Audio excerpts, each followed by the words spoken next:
Wow, we cover a lot in this deep dive, so grab a cup of coffee, which is super appropriate, as you will discover later, as we cover quite a bit of this remarkable bush/tree.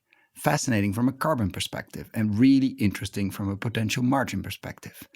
What is driving one of the most active impact investors in the regenerative space? Why is he going deep into coffee, cacao, without being a real coffee drinker? And why does this former Playboy salesman and travel entrepreneur ended up in the regenerative agriculture and food space to begin with? What does he tell his fellow impact investors when they ask him about this new, hip regen thing? We talk about fashion and our heights, the cow ones, not the ones with fear, could be the driver for regeneration in cattle. And yes, we talk a lot about the Amazon, deforestation, reforestation, and the role of cattle, the good, the bad, and the ugly, and of course the potential. And why he's in the water camp, not in the carbon camp. And no, VC investing in ag tech and food tech isn't the most impactful thing to do. Getting credit and other finance into the hands of farmers and land stewards who want to and can change is way more important and impactful. So let's get to work.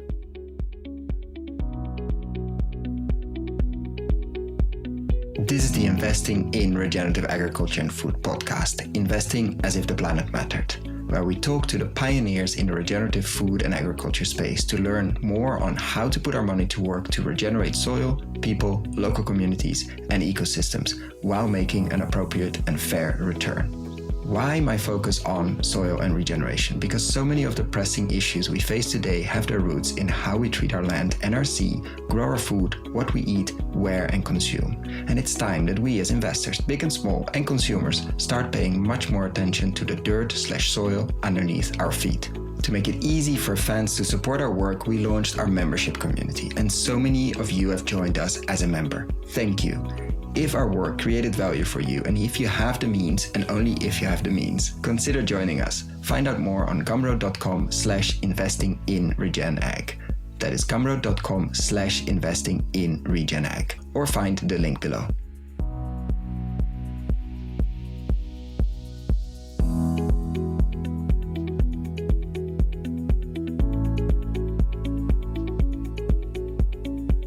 Welcome to another episode. Today with a good friend of the show and supporter, and we do this in person, so there might be some background noise. We chose a quiet spot, but I hear some seagulls outside. Doesn't mean we're at the sea, it means we're in the city center of Amsterdam.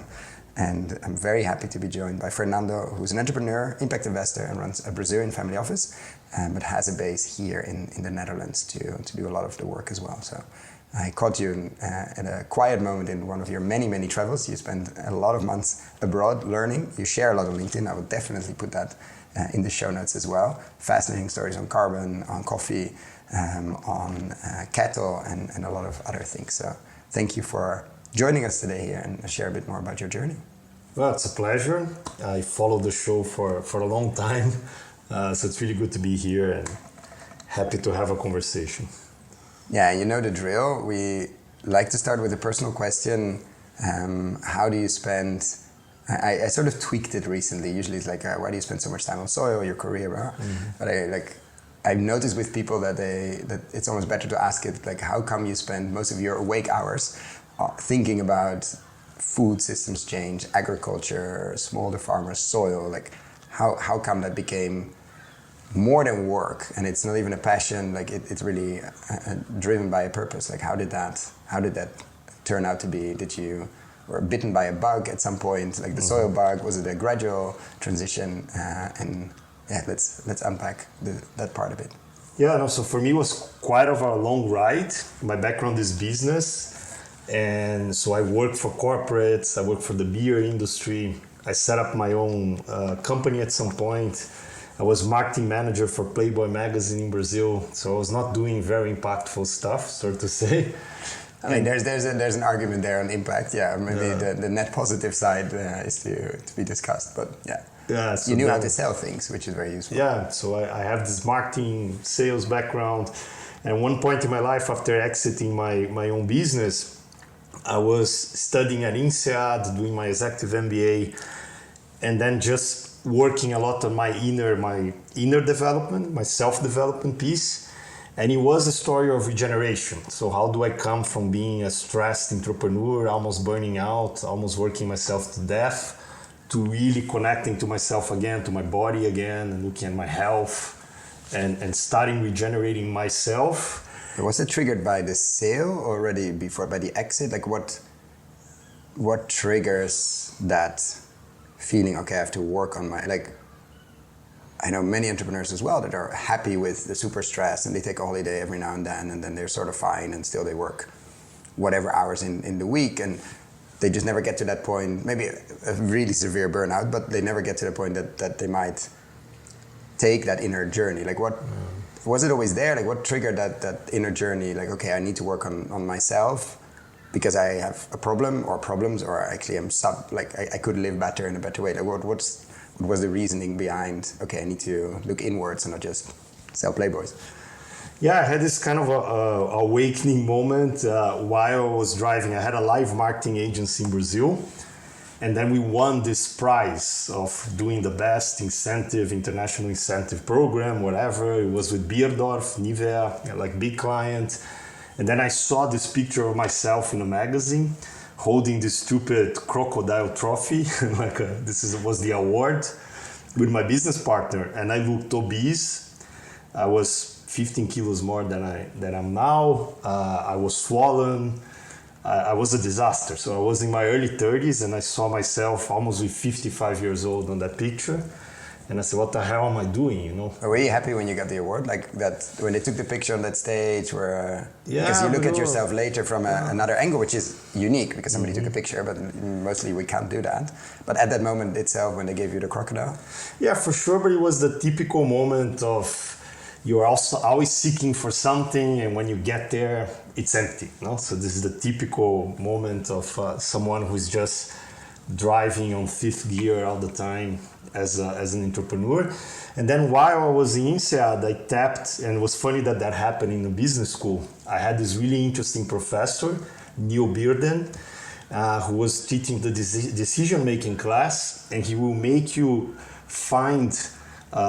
take a decision from the core of the fundamental objective in your life. So he will really make you dig in deep why you were doing and why this is important for you, like for any decisions. No?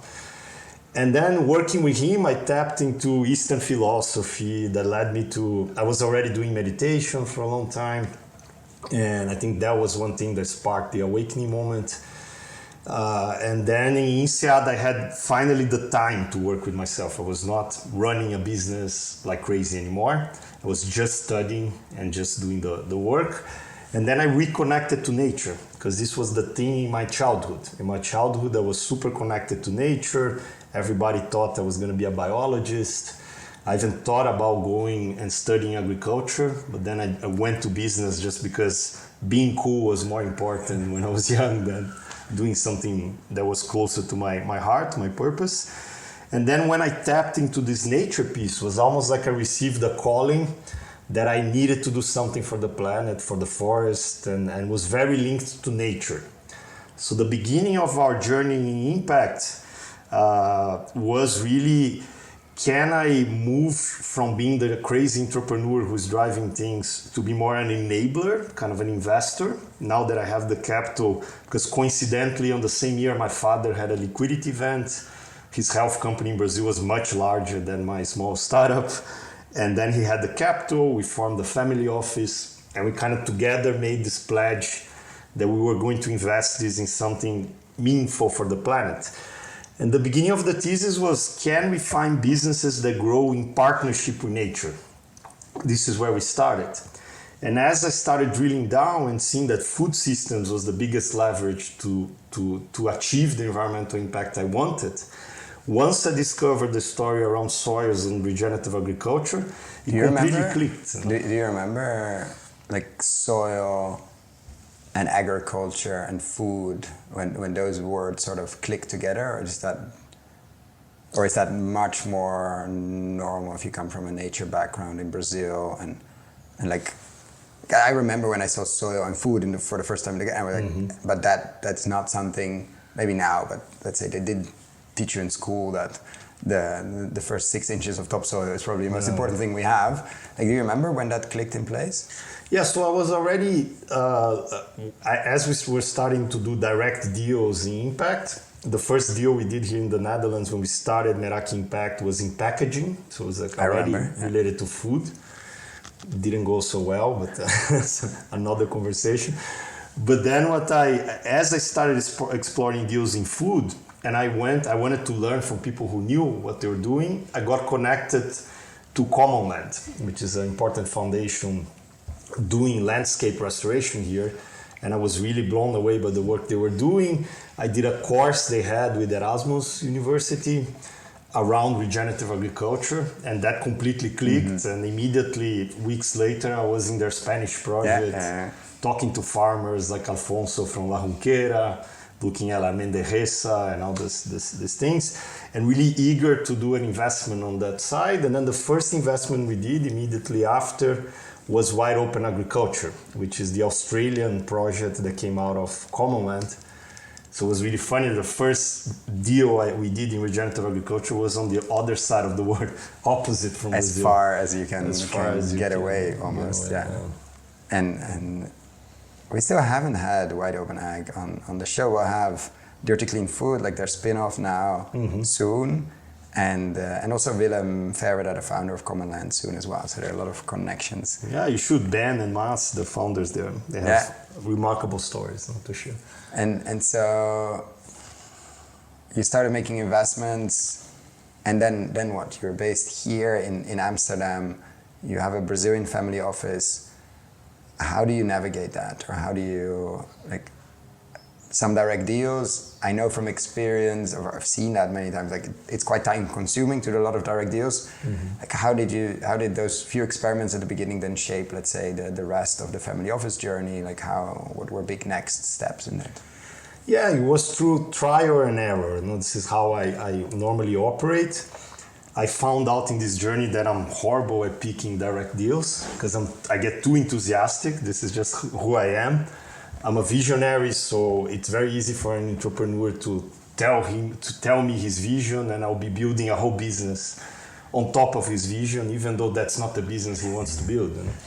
So we did some very bad, not very bad, but bad investment decisions in direct deals, and it almost pushed back the family office on the strategy in the beginning. And the way we correct course was, let's do impact funds instead. Let's trust fund managers who know more about this new topic for us, and let's work with them. And this was great also in my learning journey. So like really working with these fund managers, looking at what they were investing, and we built a big portfolio of impact funds around venture capital for regenerative agriculture, for food. And then we went as far as supporting 2 new fund managers, which is now something we call TFT, the first 30. That can we look at regenerative agriculture technology as something important for the journey. This is how we started, so to say. It's interesting to acknowledge the tendency of a certain group of people, and yours included, and myself as well, to get very enthusiastic about direct deals, and then sort of I see that with the syndicate as well. Like I just want to do them all. And luckily we have Anthony and Naeem and to slow that down a bit. But it's not. It's a lot of noise. It's not the healthiest, let's say, investment approach to just do all of the direct deals. But then how difficult is it for you to work with fund managers that say no a lot, of course, because that's their job, and like what was the learning there or the journey there that you brought for sure deals to them as well? To many of them, and they often would end up saying no, protecting your investment as well because you're an investor in the fund. Like how does that work, and how does that make you also a better investor in general? Yeah, so it was really interesting, especially when we started deploying capital in European funds, like the Dutch funds, and then we moved to Brazil as Brazil was starting to develop the impact strategy. So in the beginning we had generic impact funds in Brazil that we started to support because we needed the whole impact space in Brazil to grow. And then really taking these fund managers to see that the food thesis is something important because Brazil is a massive agriculture powerhouse. And then seeing like the different aspects of the thesis, the agri-tech story, and then trying to push that more to agroecology and what was needed. So yeah, there was a lot of learnings, but I think the direct deals taught us a lot. And the moment I started going more to farms and engaging more with farmers, and this is something I started even before Meraki. So one thing that really sparked me to create Meraki was a volunteer gig I did for a microfinance institution in Cambodia with smallholder farmers, rice farmers, and just working with these rice farmers for 2 months already pushed me that, okay, that's something related to the farm that needs to be done. So I didn't spend too much time on this fear of just talking to the fund managers and just looking at the tech deals and just talking to the entrepreneurs, but really going to the farm. And this is what changed our strategy. Today, much of my time, and I would say the most important investments we have, they are not related to technology, they are not VC impact funds, they are really about getting money to farm projects. They're like, so now I even became a cattle farmer in this strategy, in this journey of regeneration. So it's really dedicated to the farms. So that's important. And because that's what you see as the missing, not the missing link, but the piece in the puzzle, in like the finance puzzle that's most like neglected, like end up like the financing for the farming side of things. Yeah, sure. For me, the most important thing we need to do right now is make sure that we get capital in the hands of the farmers who are doing the transition, the agroecological movement. So debt finance is a very important piece of that. But of course, creative debt finance, like blended finance structures and things that are more longer term. And I'm struggling myself as I become an investor in farms and then even large scale, very professional farms, how hard it is to get the right finance piece in. And I feel sometimes investors are too stuck in this VC mindset, equity deals. They are important, but it's not going to change. It's not going to change the food systems if we just move the technology, you know. So how do you talk to people like that? Because it's very easy from like a comfortable office in Amsterdam, Milan, London, New York, Sao Paulo, to say, okay, you invest in technology companies that promise the stars and the moon, like the decks always look amazing, in the ag tech space in general, but in general as well. And you sort of get pitched by people that look similar to you in a sense, like it's easy to relate, even if they grew up somewhere else, but they speak the same technology hockey stick language. Mm-hmm. And investors, like we got used to that a bit over the last decades to do that, and a lot of people made a lot of money. Of course, a lot of people lost a lot of money as well. So how do we connect with investors to say, okay, beyond that, small part of your portfolio, very important, but there's a whole world of debt finance, creative other structures, loan, like how do we connect investors to the reality on the ground, that even for a professional cattle farmer in Brazil, it's difficult to access debt finance if you want to speed up your transition. Yeah, I think what we're missing, and I try to do this more and more, is we need to take investors to farms. So we did a program in Portugal with Orgo, which is an organization that I really admire. They are very advanced regenerative farmers in Portugal. Shout out to the 4 amazing Orgo guys. We need a girl there as well. And actually, one of them is hosting an event, I think now next week, which is going to be really interesting. I thought it was sold out. A farm day, yeah, it was sold out. Which I like for a first time even. Anyway, when this airs, this is already over, so you cannot go. And it was sold out. But anyway, go and visit Orgo if you have the chance.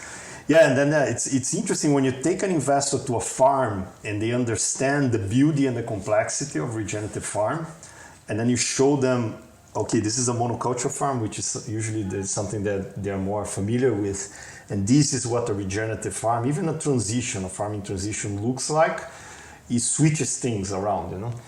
And have you seen it after that visit? Because I was there, I was lucky enough to be there, and a mix of investors, Tonic members mostly, after our annual global gathering, visiting this farm, walking the land literally, and asking a lot of questions to the farmer and the farmers. Like, have you seen follow-up after that? Have you seen a conversation with people that were there? That clicks something? There were like a lot of impact that was made. It's hard to calculate. Of course. But there were some people who were there who created very important carve-outs in their portfolios to do regenerative agriculture. They kind of rethink their strategy. And that's super important. And if we can do that even in the global south, then it's even more powerful. So that's why, together with Earth University, right now we're thinking of a program for next year, like early February. Can we do a deep dive in Earth University, which is a 3,500 hectares campus with different types of farm operations, from conventional to sustainable to regenerative, and just have investors doing a deep dive with the students to really understand where are we now in this food system story, What's transition? What's the vision that we want to achieve, and what can be done right now? And that's so much that needs to be done, and a lot of it is farm level. So that's the... Yeah, because it feels like Regen Ag is having a moment in Google searches, documentaries, etc.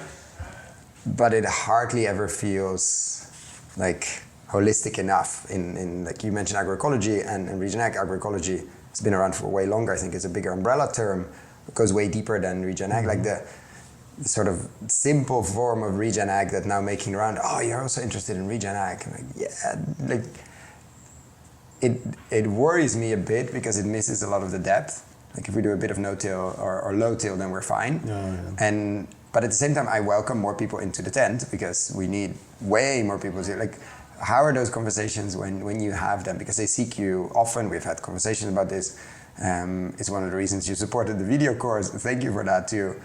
That you had a lot of intro conversations with people that, I also heard about soil. Like, tell me what you're doing. How can I also get active? And there's a lot of basic education needed. What do you normally tell people when they knock on your door and say, can I have a coffee with you or tea and learn about this Regen Ag thing? What's your go-to answer? Or like, let's go and visit the farm, or let's go for a walk. Like, because you cannot push people down the rabbit hole. They have to get hooked with a farm visit, but of course few people can do that, or few people can join. How do we, I guess my question is, how do we scale those light bulb moments? And that is Regen Ag is super important, but it's a very, very deep rabbit hole.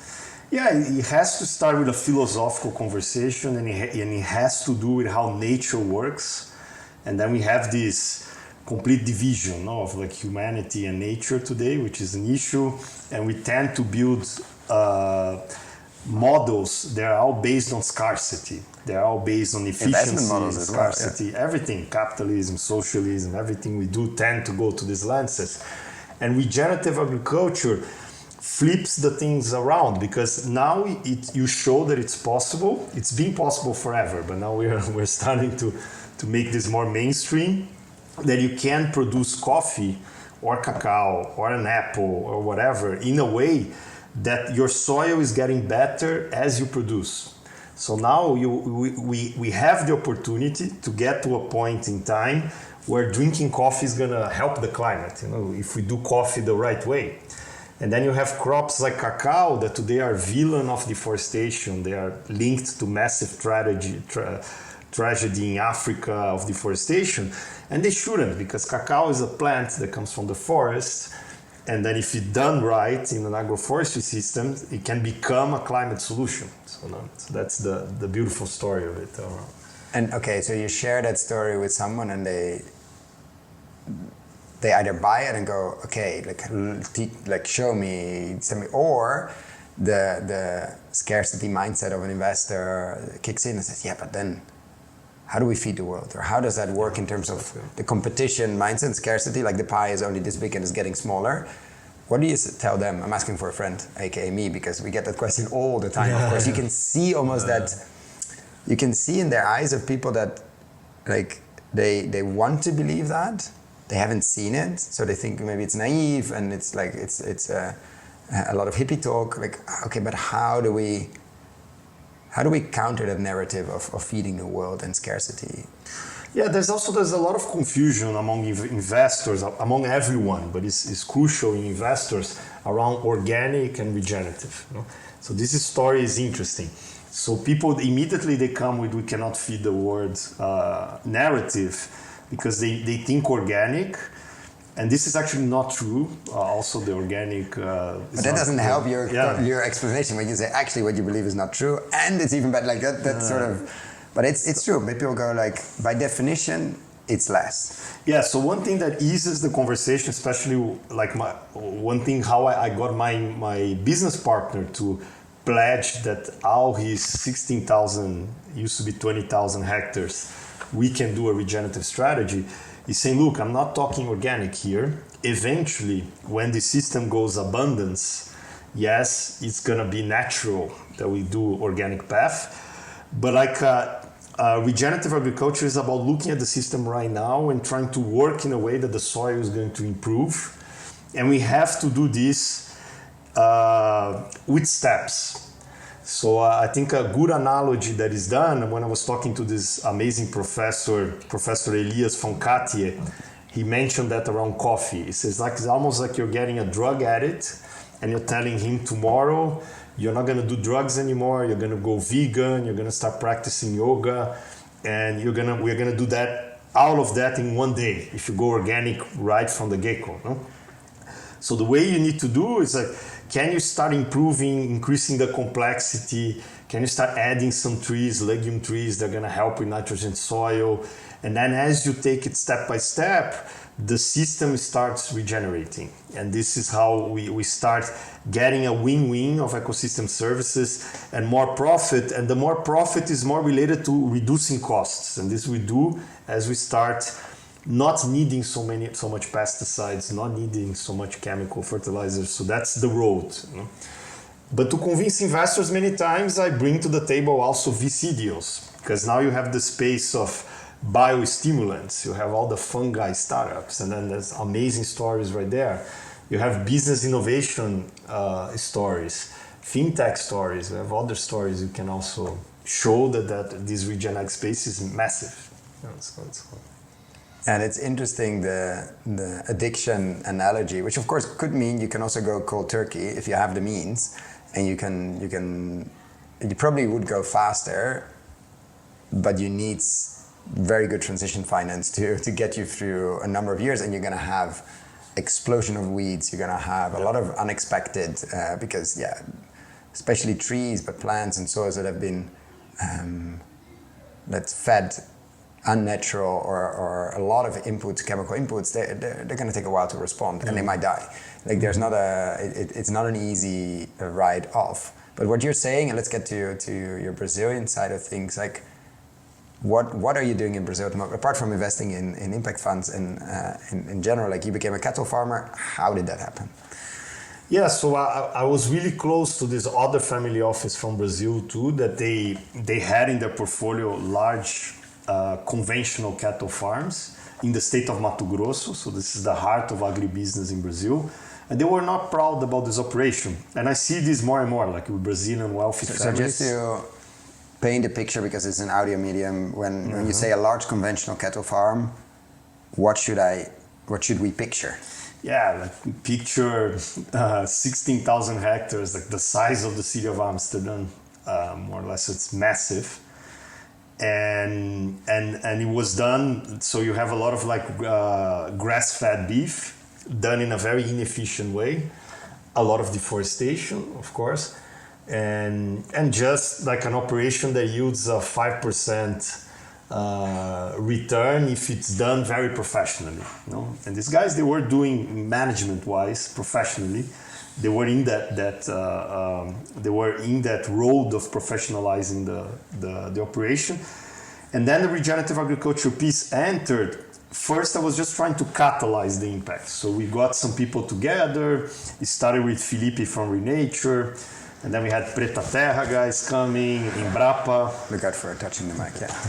And then we just had a lot of great minds around regenerative thinking in the farm for a day, and we were thinking, let's do a pilot. That was the idea. Let's do an agroforestry pilot.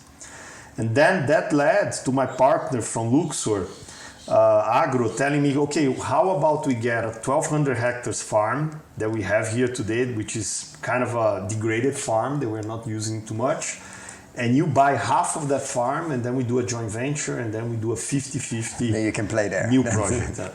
And this is what we did, and this was the birth of the Pasto Vivo project, where we were really trying to do a very complex agroforestry intense system and using the savory method to do holistic grazing.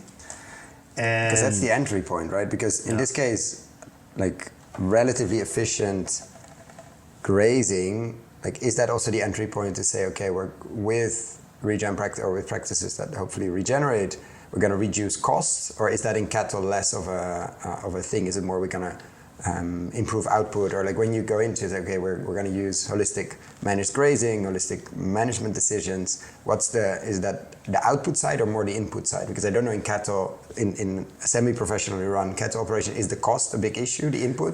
Do you bring in a lot of feed, or like is that a big push, or is it more like you're not optimally using? Yeah, what's happening that is driving deforestation in the Amazon. So the reason I went into cattle was really that. We know cattle is the major source of deforestation in the Amazon. So we need to work with that somehow and find a way that this doesn't happen anymore or happens less.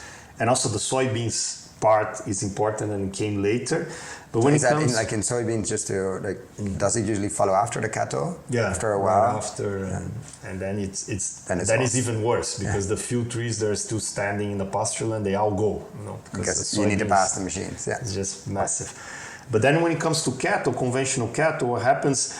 Your pasture land degrades because the cattle is just standing there and is not being managed well. So it's overgrazing or undergrazing some plants. And then every 5 years, more or less, you have to do a reform on your pasture land, which means you have to get rid of all the weeds that grow really fast, because remember, this used to be forest in the past. So they say, the cattle growers, my pasture land is very dirty. And when you look at it, it's becoming a forest again. That's the jargon. No? So then what you need to do, you need to go with the machine, get rid of all these plants, put a lot of chemicals in, plant the grass again. And this is very expensive. And this leads that's the input side. Wow. Farmers to bankruptcy. And if you can do holistic management correctly, especially if you increase the complexity, looking at, can we have a mix of grasses that is not only a monoculture of grass as well? Can we think of the grass as a canopy? Can we start moving the cattle in a way that is respecting the recovery of the grass and is allowing the cattle to properly eat that grass when it's there, so that we have a more packed herd? And this is going to allow us for two things. One, we're not going to need to reform the pasture anymore every 5, maybe every 10, and maybe at one point we don't need to reform the pasture anymore. So this reduces cost. And the other thing, it allows me to have more heads of cows per hectare to intensify my cattle operation. And because I'm doing the agroforestry and I'm connecting corridors of natural land, and I'm fencing reserve areas, I'm planting a lot of trees, the crazy thing that it was even a surprise for me, that we can go from a net positive carbon emitter because of all the methane and everything you're doing with the cattle, and even intensify that, have more cows per hectare, and be close to carbon neutrality, just because of all the vegetation, the trees, the cover crops, everything you're doing with that. And it gets even more powerful because the soybeans inevitably is gonna be in the picture, because that's the road in Brazil. And so forest, cattle, and soybeans is like the normal journey. And normal, like when the smallholder farm or cattle ranchers, they start going bankrupt, the big, large professional soy growers, they come and they buy the land or they lease the land, and this is how it goes. And we know, and Embrapa preaches this a lot, that if we integrate cattle with soybeans, it's already more sustainable, more powerful, because the soy is going to help your soil with nitrogen. And then when you come with the grass after the harvest of the soy, first the soil is never bare anymore, so you do kind of a cover crop play. So just by integrating these two, you already have a positive impact. But we are taking this beyond, because this is not going to take us to regeneration alone. So how can we do this integrated also with agroforestry? And the agroforestry goes in parts of the land, because everything is about landscape design, where we need to create more water. So there's a lot of water farming thinking around it. And also parts of the land that makes no sense to rotate the cattle to, because it's just too costly. It's like it's too far away. It's little batches. Because in Brazil we have a very good forest code that already tells you that you need to keep 20 to 50% of your farm wild and native. Like a lot of people don't respect it, but if we reinforce it, it's pretty good. So that's how And then, and if it's wild or native, does it mean you can do agroforestry? Yeah, you can restore. There's one piece that we do, which is just rewilding, because the forest is there, but it needs to be fenced so the cattle doesn't go in anymore, and a lot of it is able to go back by itself. And then there's areas that are too degraded that we need to intervene. And then we choose, are we going to plant agroforestry system where we can harvest timber trees? In Mato Grosso, we're trying baru nut, which we really believe, because I would love to be able to have a protein growing on trees, so we don't rely on so much on animal protein. Yeah, so then we do this agroforestry systems that are also for economical reasons. And they are part of the regeneration package, how we do it.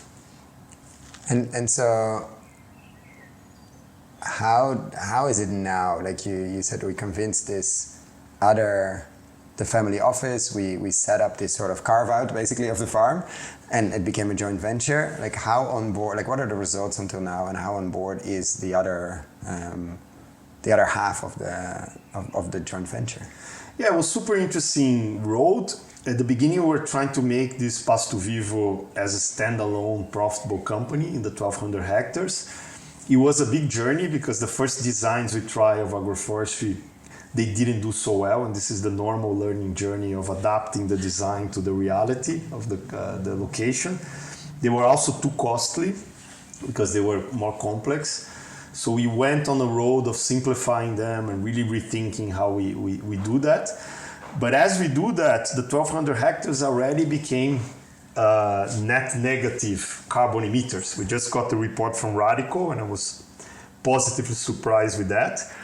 The quality of the calves that are being born, because we're doing the first stage of the cattle production in this farm, the quality of the young calves that come out of this farm is remarkable, because of course we're also working with genetics, but the quality of animal welfare we have there just makes the cattle much more healthy and stronger, with even less grass feed. And now it's clear for my business partner that the regenerative road is the only road to go because of climate resilience, because of the climate shocks we're having, the events, and how this affects the 1,200 hectares farm compared to the 13,000, the big operation. So we made a pledge together that, okay, let's turn the whole 16,000 hectares into regen. Let me convert the 50% position I have in this Pasto Vivo enterprise. Let's make this the innovation hub for the big Luxor Agro. And I became a partner in Luxor Agro. So now I'm in the board of Luxor Agro. We have this challenge of turning these 13,000 hectares into regenerative. At the same time that we also have a coffee operation that we're doing the same in the context of coffee in Minas Gerais. So that's the big challenge.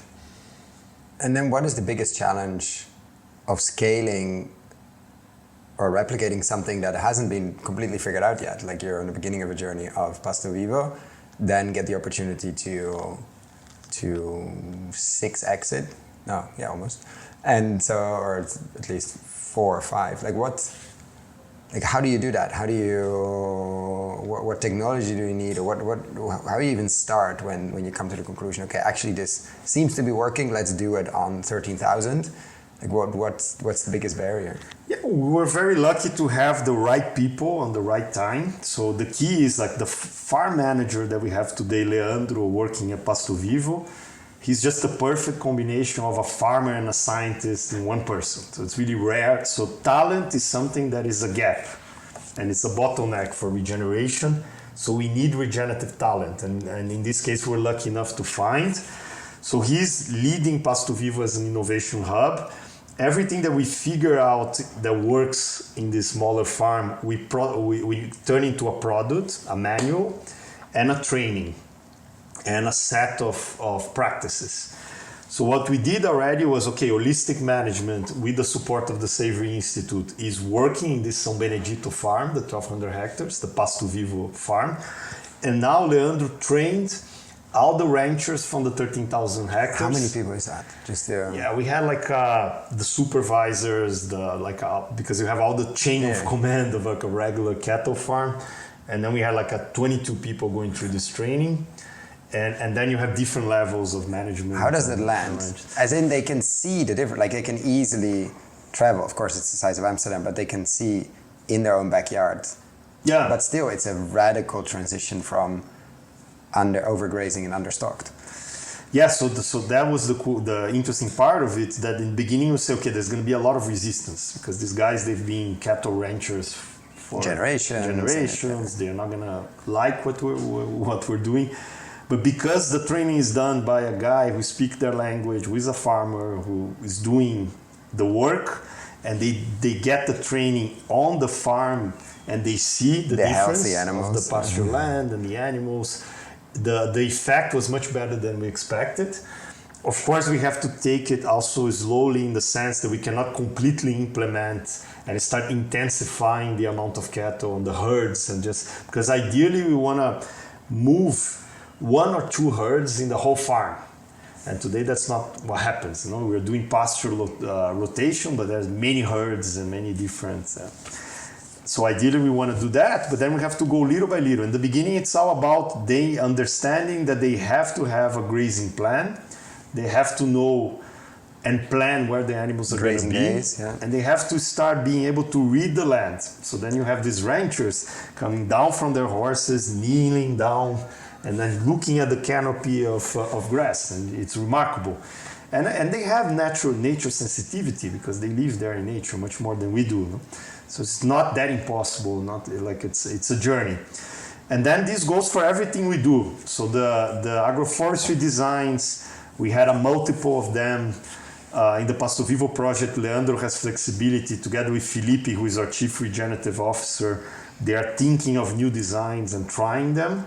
As they feel confident about the designs, we have the nursery facility in the Pasto Vivo farm. Then we start implementing them large scale.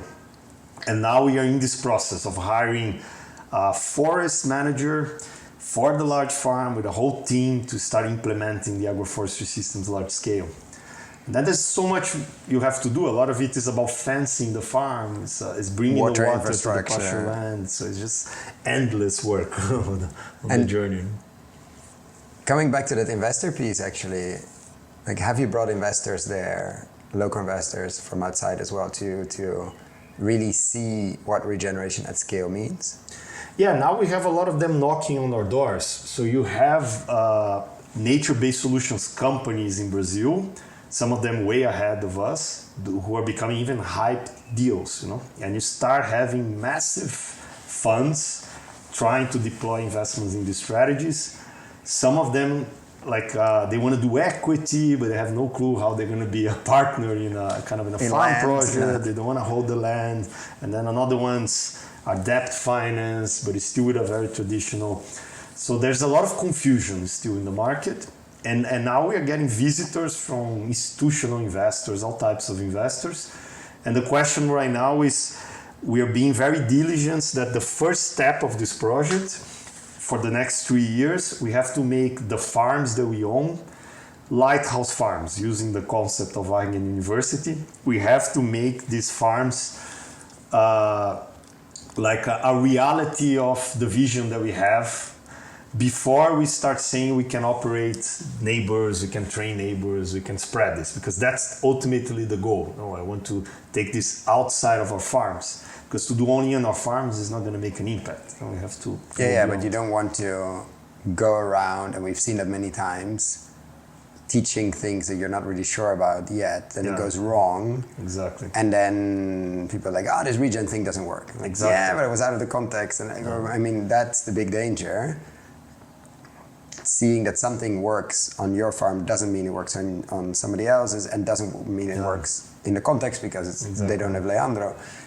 Is there like a big pool on talent as well? Like, does Leandro get offers left and right? Like, is that because if you say that's the crucial piece, like, how do you train more of him and hers to make sure you have a good farm manager is like worth gold. That's why the education piece is so important. So I was recently in Costa Rica, which it's really well ahead of the whole world in terms of regenerative thinking as a country, as a hub.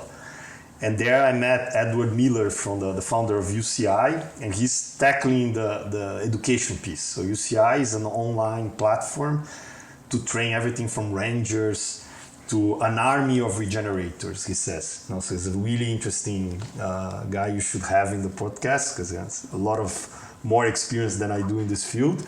So the education piece is key, and the same you see in Earth University. Earth University is a different program. It's an undergrad program of 4 years in agriculture with an holistic approach. Agriculture, ecology, entrepreneurship, business for the sons of and daughters of smallholder farmers from the global south. So can they become the leaders in agriculture? So the young people coming out of Earth, they are the talent we need, the people that are going through training with UCI. And then sometimes it's very hard to find these people. And we were lucky enough in the 2 operations we have. I talked about Leandro in cattle, but in coffee we have Eduardo, who is a 5th generation coffee grower.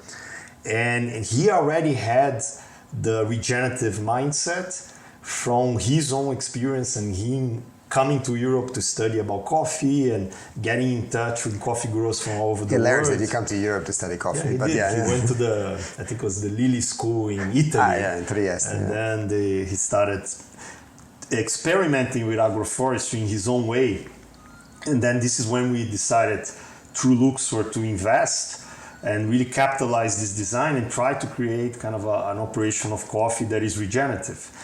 And he has just moved around talking to a lot of other regenerative coffee growers in Brazil.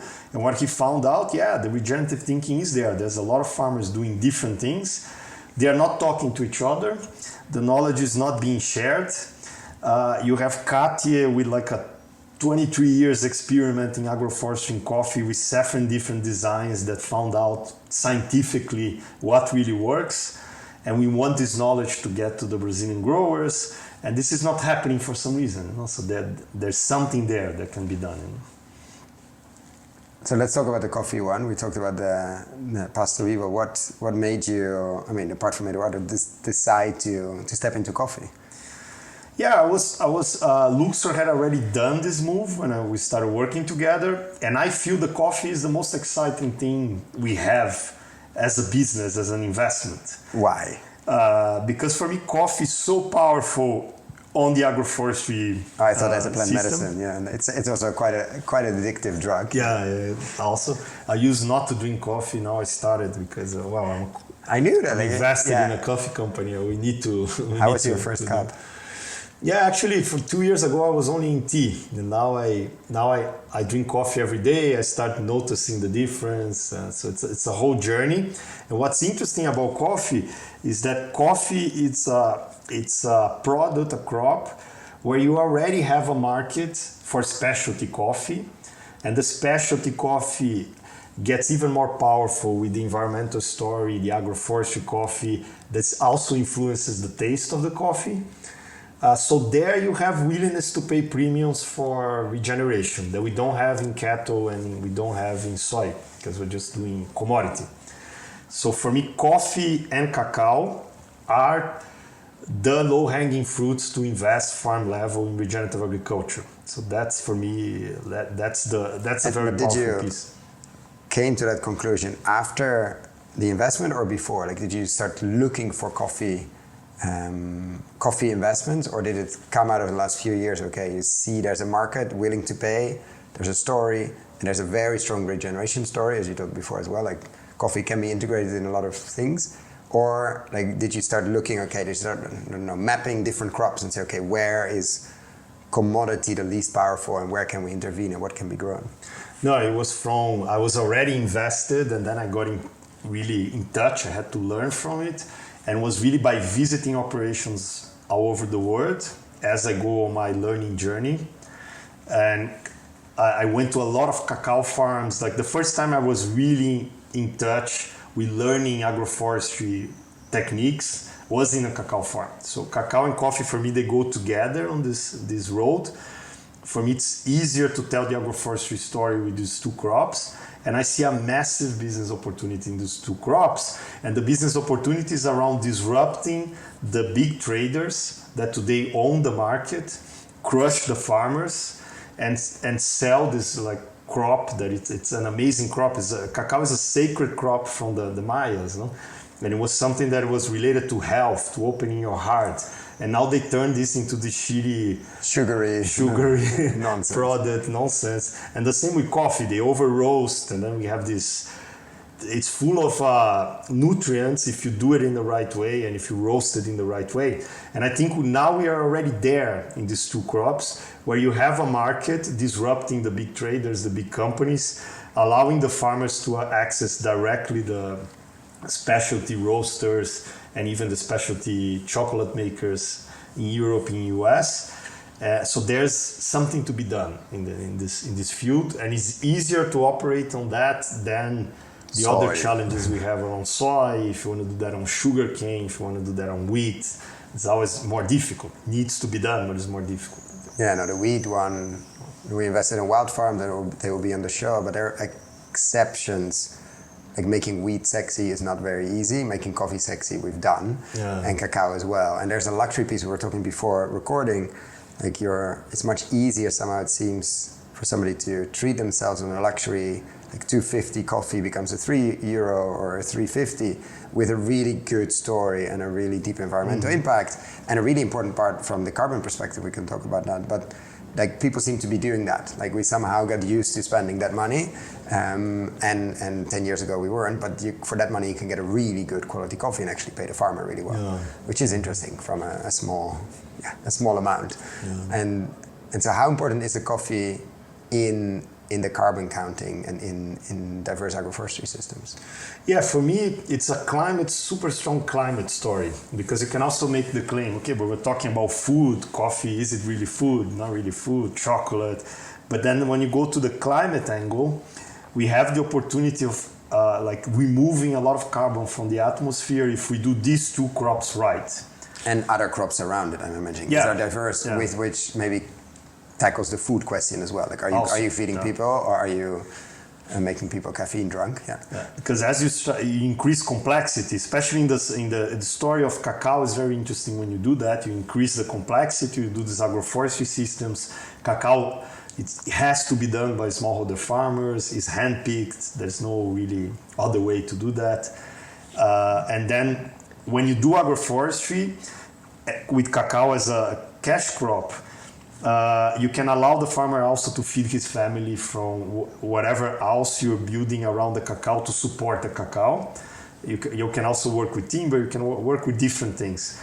In the coffee, often we are going to have larger plantations, mechanized in the case of Brazil. Sometimes increasing the complexity too much is going to hurt the business, even hurt the coffee.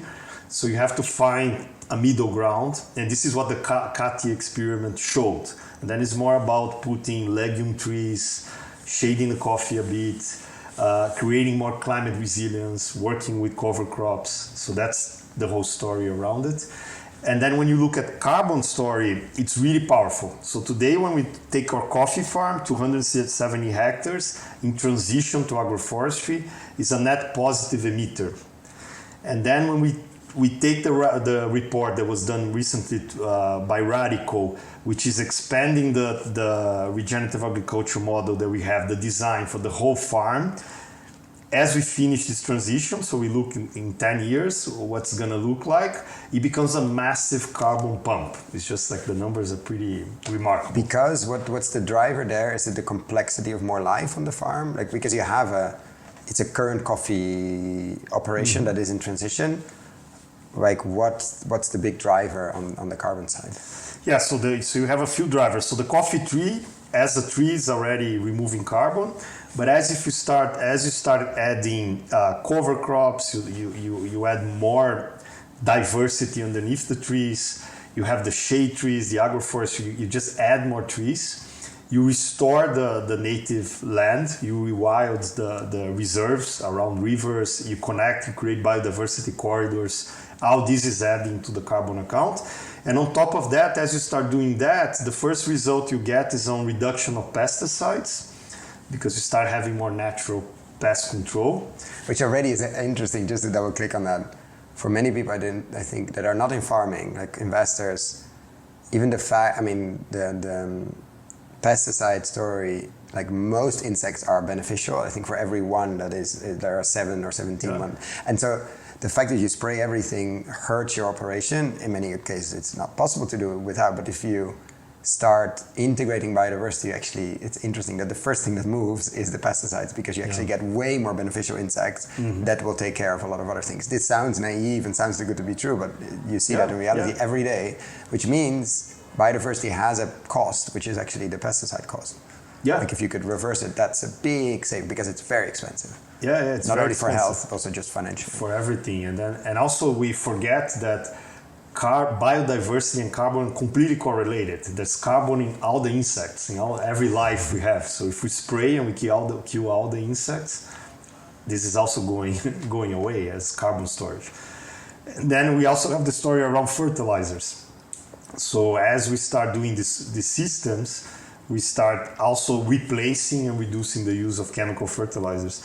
So all this adds up to a really interesting carbon story that we get to a point where I can service my customer, the specialty coffee roaster in Japan, and he can claim that he's selling the coffee coming from Brazil in Japan, and we're talking about using normal transportation, containers, like I'm not shipping anything by sailwind. Shout out to the chocolate makers that are doing about 20% of their beans. Amazing, but we need some. It's amazing, but I really think like the story around regenerative agriculture, agroforestry, you can just remove all the carbon in the whole supply chain to the point that the customer is going to be drinking carbon negative coffee. Or in the case of chocolate is very similar, the story. And then in terms of production, coming back to we're going to feed the world, like taking this farm, this existing coffee plantation farm into transition, what does it mean for the quantity of coffee and what does it mean for the quality? Yeah, what we see, and then I think the experiment in Katia is the most interesting piece there, because it's 23 years and in our farm we're still in transition. But he was able to find that when you do kind of these models that are in between, that has enough complexity to yield the ecosystem services that you need, but it's not too complex to the point that mechanization is impossible. You lose productivity in the coffee. You can have similar productivity results. But for us, I think the best play even is not that we're going to be producing more, but we're going to be producing more of the quality that we need, the quality coffee. Because in the case of coffee, the business case of coffee is often a very good farm, like the one we have, that Eduardo always had in his family, is going to produce like 10% of very good specialty, super specialty coffee. This you can get a crazy premium for. But then how about the good coffee, which is the fine commodity, without the agroforestry story, without the environmental story, that today is being sold as pure commodity. Like for the lowest price. For the big traders. If we can sell that one, which is good coffee with sustainability, with agroforestry, with a small premium, it changes the whole business model around the farm. Like, we're getting super nerdy about coffee, but like in terms of percentages, okay, maybe 10% is super specialty, that's your cash driver. But then, like the percentage of good premium coffee, like of the rest of the 90, is that 10%, 50, no, it can be 60? 50, 60. So a small premium there drives. Yeah, every farm is going to have all types of coffee, all the way to the very crappy coffee that we basically collect from under the tree, which is the stuff you get on McDonald's. You know? So that's the really bad coffee. But even this really bad coffee... Might be somebody now listening and drinking a coffee at McDonald's. I'm sorry, but yeah, you should know better. But even this really bad coffee that you can use for cosmetics, for other uses, it's supporting a system of agroforestry. And for the bad coffee, the impact is even bigger, because the bad coffee you're taking from under the tree, you're not even harvesting the beans, it's the stuff that falls from the tree, and you're turning this, you're roasting that as well. And imagine you're collecting everything from under the tree. Imagine how much chemicals you collect when you do that. And if you're doing it in a regenerative way, this bad cheap coffee, it's going to be much better as well. So we should be getting premiums for all the coffee that's coming out of a farm. And just to repeat a point that I think is another narrative that many don't grasp yet, it's about margins, not about yield. Of course, yield need to be there. You cannot produce 1% of, but like it's mostly a margin game. And let's talk about that as much as we now talk about yields, and then we can have an economic discussion. And that this shows like that 10%, and then the big driver underneath from the fine premium one, like small premium prices there change your farmer economics the completely. whole economics. Because today, being a coffee farmer is not easy. It's terrible. You lose your production because there's climate events, and you're crushed by commodity prices are going up and down. So today, coffee growers, they're suffering as cacao growers, as soy, everybody. It's just a normal... So what do you say, like you see a business opportunity there? Does it mean you're going to start a massive wholesaler, sailing boat? Like what do you see, or a specialty coffee place here in Amsterdam? Like what do you see as a business opportunity there? Yeah, everywhere. So for me, the most important thing that we should be tackling is how can we get credit, like affordable credit, to these farmers to make the improvements they need, because it costs money to plant these trees, to enhance the quality of the processing of the coffee. All this, it's like you need finance for that. So the most important piece now, it's finance to agroecology, the whole regenerative space, not only coffee, but like in coffee, it's maybe easier to structure this type of vehicles.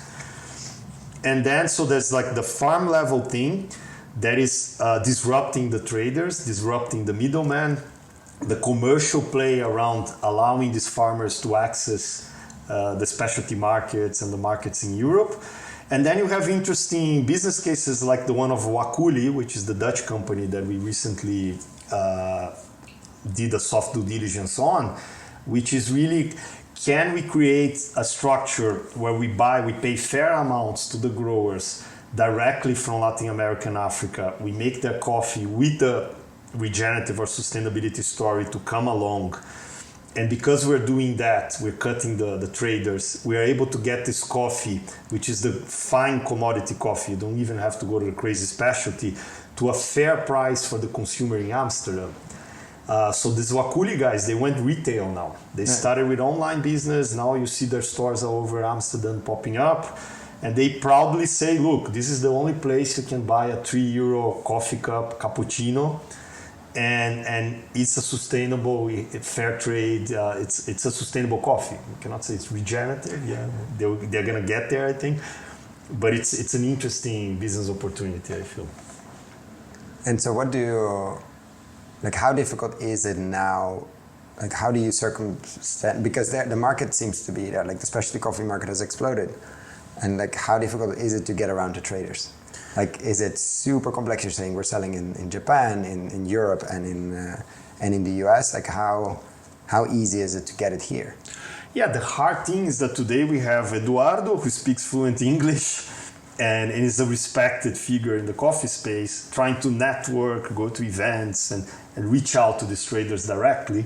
And he's one of the few coffee growers in Brazil able to do that. Of course, there are others. But still, yeah. But like this commercial piece, if we help the farmers and put them to work together and somehow, I'm not saying create a new trader, but let's allow this conversation to happen, then it's a very impactful way of doing it. And with chocolate, with cacao, I think there's also a similar play. Seems a bit more behind, but it's catching up. Like the specialty cacao, the bean to bar. Yeah, so you have chocolate markers. It's similar to Wakuli on the way of thinking. Very impressive business model as well. Looking a lot at the supply chain as a key piece. How do we work with the growers? In Brazil, we had the story of Dengo, which came from Guilherme Leal, which one of the founders of Natura. It's a very massive cosmetic company in Brazil that has very high standards in terms of building supply chains, especially in the Amazon for cosmetics. He went and decided to create a whole retail business, a whole brand of specialty chocolate, really buying this agroforestry chocolate straight from the farmers, high standards, quality. So he created a business to be able to support the cacao growers. So it's popping up. You said it's still there, or? No, it's there. Okay. It's successful. You see their stores all over, and I think they now opened the first store in Paris. Of course, this is like a highly capitalized billionaire behind this thing, you know. So it's not easy to set up. It still has issues, but you see it starting to pop. But it's interesting. Yeah, what are the first crops that move? And you clearly make a case for coffee and cacao, especially in the tropics, like that move the needle on the land at the end, that have a lot of social issues, a lot of social potential, and have relatively fast changing power as well. As soon as you start paying better and you have some credit in place, like you see results in a couple of years easily.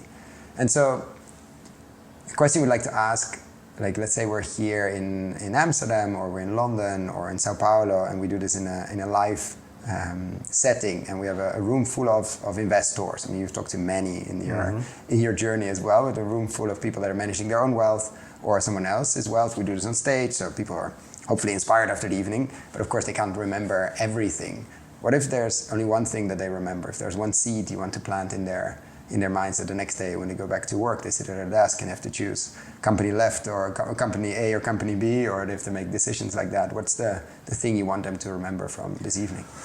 Yeah, I think a very important piece is like stop investing in business models that are based on selling something to the farmer. We have to reverse that. There's so many agri-tech companies that are selling things to farmers. Okay, sometimes they can be successful because they really hit something that... But the models, they have to be based on allowing the farmers to make more money. Like there must be something there. So I hear basically Naeem as well of TFT. Like I think it's even in their slides. The farmer cannot be the customer. Then you're screwed basically. Yeah. That's super important. I think people lost billions in the ag-tech space, imagining they're going to sell a lot, and still losing.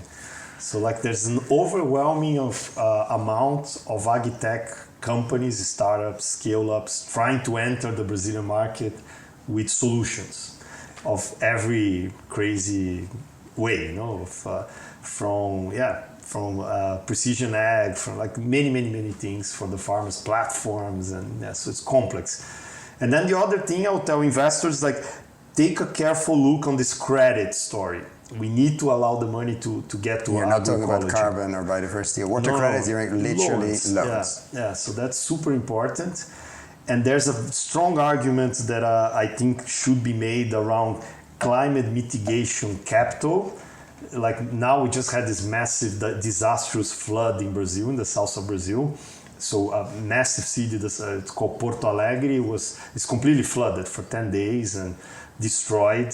So the amount of money lost on this is immense. And imagine if we take the agroecology producers who are usually around the cities, and they are supplying the vegetables and they're supplying things to the city, and we help them transit to regenerative agriculture. Many times they are already doing regenerative agriculture. So we allow them to grow their businesses around the city. So we have strong food supply for the cities, but we create having healthy soils around the city. We create a sponge to hold the water when it's excessive, when we have extreme flood, rain, weather events like that. And when we have droughts, it also retains the water, reduces the temperatures of the cities. There are just so much benefits. So all this capital that is going to go now to try to mitigate the climate emergency that we are already in, some of that should be going to regenerative agriculture as well. And what is missing there to make that a reality? Yeah, like the whole way people don't think holistic about things. No, we put things in boxes. So it's the Newtonian way of thinking. Like humanity is stuck on that. So even government is organized like that. So you have an agriculture minister who often is the enemy of the environmental ministry, who's not. So I was now talking to, there's this initiative in the state of Pernambuco, a very important state in Brazil, that is doing a regenerative plan for the state, which is amazing. I applaud that, it's great.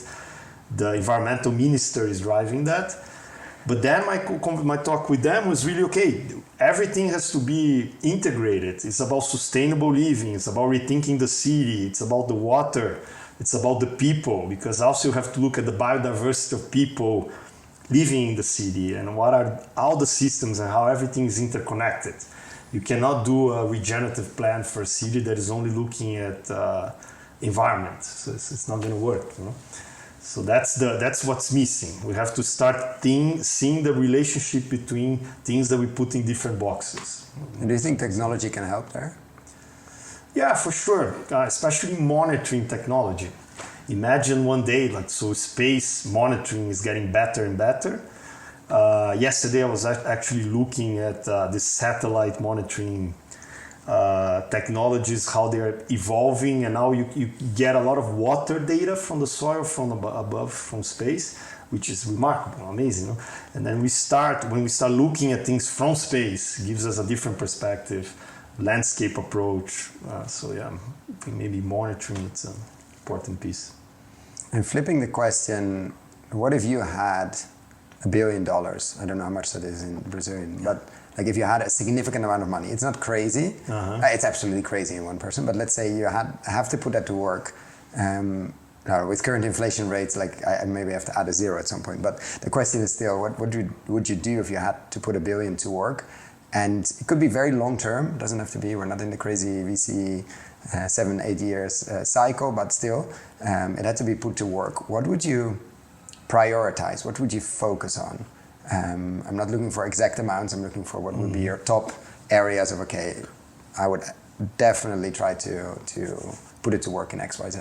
Yeah, with my impact first philosophy, I would do debt finance vehicle to really get to smallholder and medium sized farmers in the global south, agroecology. We're in the route to do that with some asset managers from Brazil, from Gaia and Fama. The two of them are getting together and creating a very interesting vehicle that we want to bring to European investors. But like, of course, with $1 billion, we can do something much more robust. Has to be a blended finance type of vehicle, so working with governments who have this capacity. I think that's the most important piece when it comes to impact. And if I was worried, if I needed to deliver returns, then I would do that strategy with coffee and cacao, with permanent crops as a key driver. You have other crops, you can also look at citrus, almonds, and then there's a story, like a more profitable story if you do that in that context.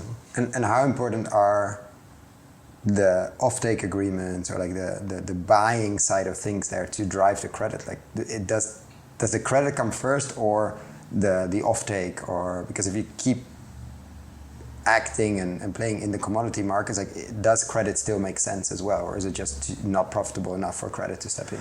Yeah, it's great when you have a big vehicle that you can tie things together. So you can really tie the off-takers. You can really bring the off-takers, because the off-takers, they want to have access to regenerative, sustainable supply. Everybody, like all the big corporations, they're desperate for that. But they don't know how to start. And then how are you going to just bundle a bunch of smallholder farmers? How are you going to do that? So there's room for that when you have a lot of capital on the table.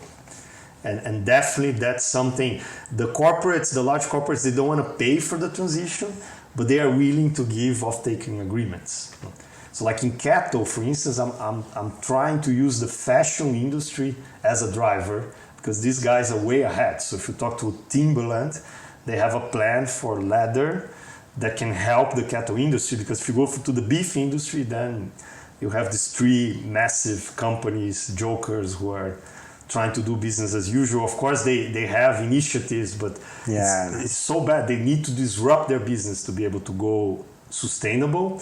Whereas the fashion industry, I think there's something there that can drive. So it can drive cattle through leather more than meat, I feel. Yeah, and I think Timberland has an agreement with Savory as well. Like, there is work, and they're able, maybe like the coffee and maybe like the wine industry, and they're able to sell, or the alcohol industry in general, they're able to sell a story. Yeah. And there is premiums, and I don't know, we've done 1 or 2 interviews on fashion, one with Arizona Muse, which I will link below, and one on shoes. And it's interesting, there might be the same discussion as with coffee, etc. Like, the final price you pay for the hide is not such a big part of your margin. Like, if you pay better, you don't really have to double or triple your price to be able to deliver that to a consumer and maybe they're even willing to pay for that. But there's a different margin structure than in commodities, because it's not a commodity. And also the power they have. So I would love to have a conversation with Timberland and these people about what we're doing in Brazil, because what happens, you have these 3 massive beef processing companies who buy the whole supply of cattle from everyone. And these are massive factories. So for them to stop their product line to process my regenerative beef, my sustainable beef, it's not possible on the volumes we have. So we have to go a lot larger. But they are also the ones who are taking the ladder and providing the ladder to the fashion industry. So if the fashion industry makes a push and says, look, we only want to buy, and they're doing that, we want to buy ladder from deforestation-free cattle operations, and they force the beef industry to process this separately, differently, rethink the way they process this, and that is a great step. It means you have space as well. Yeah. Interesting how we went from coffee to fashion and leather, but it's all connected. And then a final question, it never is the final question, but a question we like to ask: if you had a magic wand and you could change one thing overnight, could be investors take credit seriously, it could be or people, I don't know, have a conscious awakening and take plant medicine, or it could be anything else, better flavor. We've heard all subsidies gone, etc., which I don't think is such an issue in Brazil, or better monitoring and reinforcement. One thing, but only one thing. What would that be? Yeah, I was struggling with that because I hear this question every interview you do, and I was struggling with two things for days, and then I said, okay, let me stick to this one. But for me, a very interesting piece is the nutrient density side of the story. So if I could wave the magic wand and make all the supply chains of everything we eat fully transparent to everyone, including the consumer, meaning you can go to the supermarket, scan a product, you know exactly where it came from, where we went through, and what is the nutrient density of this product, I think it would change completely the conversation. Because then the consumer can see 2 bags of potato, one coming from the Krompe farm that we know here in the Netherlands and sells to Albert Heijn, the supermarket, and another one coming from a conventional grower, and today is sold out as potatoes, same price tag, and you see the immense difference. Then you start having a very strong argument that farmer should get more money, the regenerative farmer, and that bag maybe should cost more. And then, yeah, there's, like, it takes the power away from the retailers, I feel, if we have this complete disclosure of not only the retailers, but also the big industry, the big corporates, and even the super processed food. You start really seeing what is in that stuff. I think it's going to change the narrative. You know? And do you think it will? Because it's the premise of that. I mean, we've done 2 series on nutrient density and quality and regular talk about it, and I'm just like, it's the hope as well of all of us. Like, as soon as we show what this stuff actually could do in your body positively and negatively. We see now a lot of negative stories with ultra-processed food, with all that addiction. But the positive side, is that strong enough then to pull? Or are there enough people that care about this tomato versus that tomato? Or is the industry on ultra, just too good at selling us crap, basically? Yeah, I think if we only rely on the consumer caring, then it's too weak. But if we start having full disclosure, meaning we have every supply chain, the blockchain, everything's transparent, we just get rid of all the greenwashing, basically. It becomes very difficult to do the greenwashing. And then you start having everything from journalists who can really use this to create very interesting stories, to governments that can use that to base policy. There's no more, we don't know, there's no more, it's blur, it's a gray area, because these supply chains, it's hard to change them because they are on purpose made to be super complex. So in a way that the corporates are protected because there's so many intermediaries doing the dirty work in between, that everything can be blamed downstream. Fashion industry is the same, And if we can make this complete, open and disclosed in a public platform, I think then it's very powerful. And where would it start? Would it start with a specific crop, or if you had to start somewhere, what is gonna get us most annoyed and excited at the same time? Is it coffee? Is it I think it would always vegetables? We'll have to be on things that we are able to kind of skip the whole middleman, the whole structure of the traditional supply chain and go direct. So always when it's farm to table, maybe in restaurants would be interesting, because the restaurants they if you're really doing kind of a high quality restaurant operation food, of course the chefs, they care so much about this already. there you have willingness to disclose this type of things because they are buying directly from Probably the they farmers. already have the names of the farms on their menu. And then we could start there somehow maybe, but could be I interesting to chefs.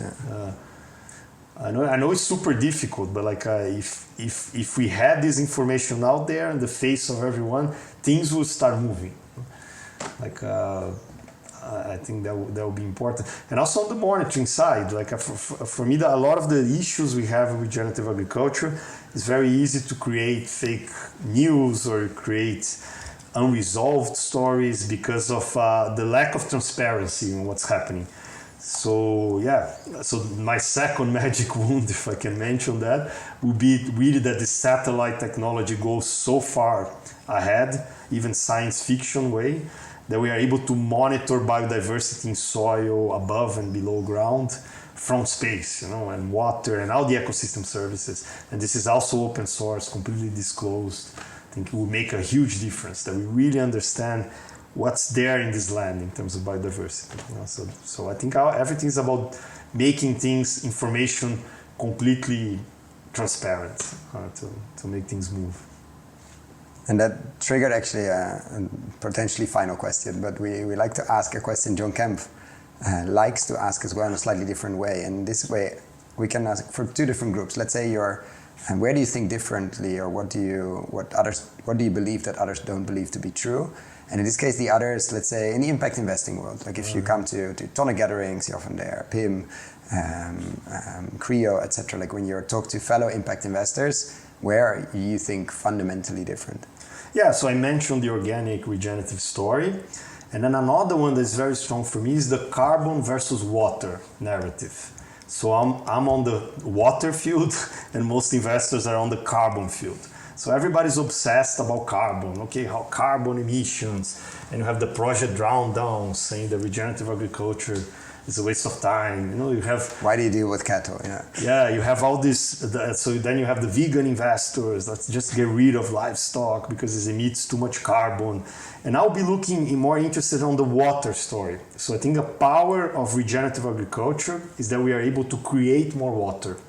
And when I use the water arguments to talk to conventional growers, they all understand. If I try to talk to a farmer about carbon, biodiversity, I don't get anywhere. But if I tell him, if we do this system, you're going to have access to more water, it's going to help with your irrigation.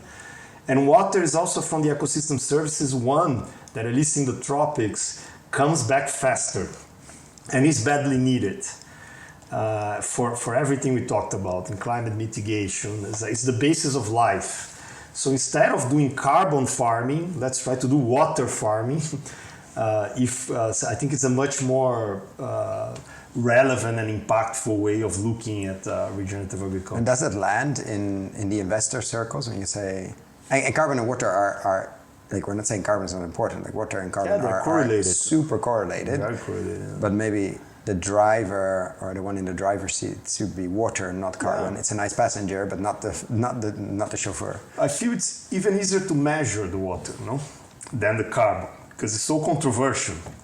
Like we are seeing now thesis coming out of Wageningen University, very interesting. Jonas just published his thesis. I shared today on LinkedIn. It should be out, the interview with Jonas when we're... Yeah, he's a great guy. Super long experience working in Brazil, farm level, with research. And that's okay, he did this thesis. There's a very strong carbon story around regenerative agriculture. But then you get out into all this blurry controversial of carbon credits and these, and so many investors are obsessed about that. And this is even pushing money to hyped deals in Brazil that are only about carbon farming. And I think it's a pity. And then when you look at the water piece, it's such an important ecosystem service, so crucial for everything we do, makes a difference for, and then it's easier to monitor. Not easy, but easier. And do you see people, like other investors, when you share the case for water in like a minute or two, do they intrinsically grasp it, or are they really in their carbon funnel and stuck? Yeah, there's still not enough business cases around there. I saw the other day one from Argentina that was in the Yield Lab invested, and I thought it was really interesting that they're creating water credits and they're getting corporates, instead of buying carbon credits, buying water credits. and this is fueling kind of completely different way of designing farm systems. Because when you design the farm systems more geared to water, then carbon is a different thing. Because if you design a system just for carbon, you can design a eucalyptus forest, and great, you have good carbon removal there, no? But is this system regenerative? No, it's not. How is this system around biodiversity? And then when you look at water, the biodiversity piece is going to be important. The carbon piece is going to be there, and the utility of your system is going to be much bigger. Okay, so it's a more interesting story. But it's a complex one, which means you're gonna get stuck in carbon discussions, vegan discussions, like very extremist views that a lot of investors hold. I don't know if I feel that let's get rid of all animals, everything is bad. Story is getting less strong, like it's sort of losing momentum a bit now, but still it's very, like, we know many funds, like you know them as well, like they wouldn't touch even a super interesting virtual fencing deal because there are animals involved. And it's like, wouldn't even get through their first screening. They're really uncomfortable with life, basically, with the animal side, which is a pity because it needs to be tackled. Yeah, it's a pity because also if we have animals in the system, because in nature we have animals in systems, in forests, no? We accelerate regeneration. So it's very tough for a farmer to do a regenerative transition without manure, without something to substitute. And you don't want to be sending trucking manure, you know? It's pretty insane. So if you can use any animal as a tool of regeneration, of course we have to get rid of factory farming and all this madness, but like animals in regenerative systems, they are important. And so there is a space for that, you know? And then the other group that I'm curious where you think different or act different, like is within the regen ag and food space. Like where are you contrarian when you go to regen ag conferences, when you are with fellow agroforesters and cattle farmers, but in the regen journey, like in Brazil, where apart from the fact that you sold Playboys, but that's fundamentally different, but what are you really different? Is it the commercial look? Is it the health side, a more holistic view? Like what sets you apart when you are within your peers, let's say, in the regen space? Yeah, so I try to create a bridge between conventional agribusiness and agroecology, pure agroecology. So in Brazil, you have the two fields. They don't talk to each other, they hate each other. So you have syntropic agroforestry related to ants, and that's beautiful. I'm fully supportive. And I think for smallholder farmers, it's a great system to have. If you're gonna harvest everything by hand, anyways, there's a challenge on supply chain. Who do you sell all this complexity to? But it's a beautiful system. And then you have conventional agribusiness, monoculture, everything mechanized, super efficient. That's how we are in Brazil. But if you can go in a middle ground where you create some type of complexity, kind of a design that's going to yield more ecosystem services, it's not going to go so completely syntropic. We're still going to use the machinery. Then we have something middle ground that works, you know. And this is what we're trying to create in Luxor Agro. It's really this bridge between agribusiness and ecology, you know, something that, because we also have to think, one thing is the vision that we have for the future, where we love to get, and this is important to have in mind. So we see this beautiful syntropic agroforestry, food forests, and everybody's eating from that, and we're feeding the world with that. But today, what is the state that we are right now on the food transition, and what can we move right now? Today, the fact is we have cattle. Today we have populations like the Kazakhs. I've been to Kazakhstan. They never saw a vegetable in their lives. You know, they only eat meat, and some potato and some noodle. You cannot turn these guys vegan overnight. You know, so then we have to work with animals. How can we better work with animals? What kind of operations can we do? Soy is a reality. We are exporting soy to feed pigs in China. Would I like to be producing that? Definitely not. But today it's a reality. If we don't work with this crop and make it in a better regenerative, if possible, way, people are still going to be doing conventionally, and we're going to be in a mess. So we have to work. part of our investments in the transition bucket and part of the investments in the vision of the future. Let's come up with machines to do syntropic robots and all that. Yeah, we have to have a combination, a healthy combination of these two things. And I think sometimes investors, when they first get in touch with this thesis, they get either too idealistic. They really see, they go to a farm, but this is not regenerative, the guy is doing that, the tractor is still moving diesel, he's not recycling, so we have to be a bit idealistic, but we also have to be very realistic and go to farms, understand the reality, and what can we do better tomorrow that is possible to change step by step. So that's the thing.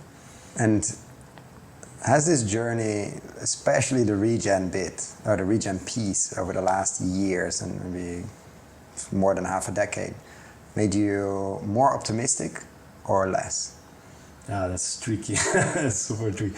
When I'm in the farm, like I was in the coffee farm, Flora, that I mentioned, our Brazilian coffee operation this year, it makes me super hopeful. Also because you're drinking caffeine probably at that point. Yeah, but also to see like in 2 years how it changed, and knowing that if we had more capital, we would change even faster. It's just beautiful to see. You see like regeneration the impact. Yeah, the regeneration is happening.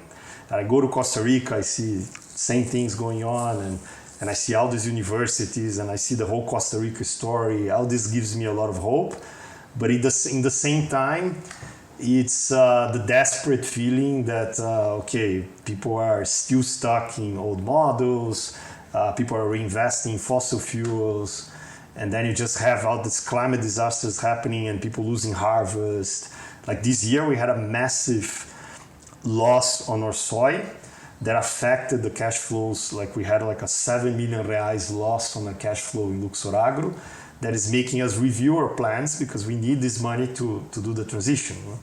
And this makes me really, for me, it's a drag. I know we will be able to hold much more the next drought, the next El Nino that comes, if we push the regeneration faster. But at the same time, I understand you don't have credit to do the financial side of things, that if we without money, we have to slow things down. So that's terrible, So yeah, that's the tough part. I want to thank you so much for opening up your house as well, for recording, and for the work you do, obviously, and for coming on here to share. I think it's a fascinating journey. Many people can learn from it, and we're all learning. So thank you so much. No, thank you. It was great. I think we cover a lot. Went all over the place. That's what we do. Because it's a really exciting field. I think there's just so much to do and so many great things. Great people working on this field. So we need more, though. We need to recruit more people to get bitten by the bug. Thank you. Definitely. Thank you.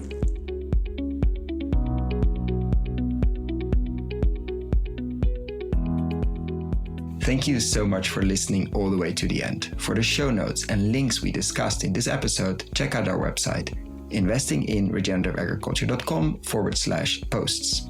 If you like this episode, why not share it with a friend or give us a rating on Apple Podcasts? That really helps. Thanks again, and see you next time.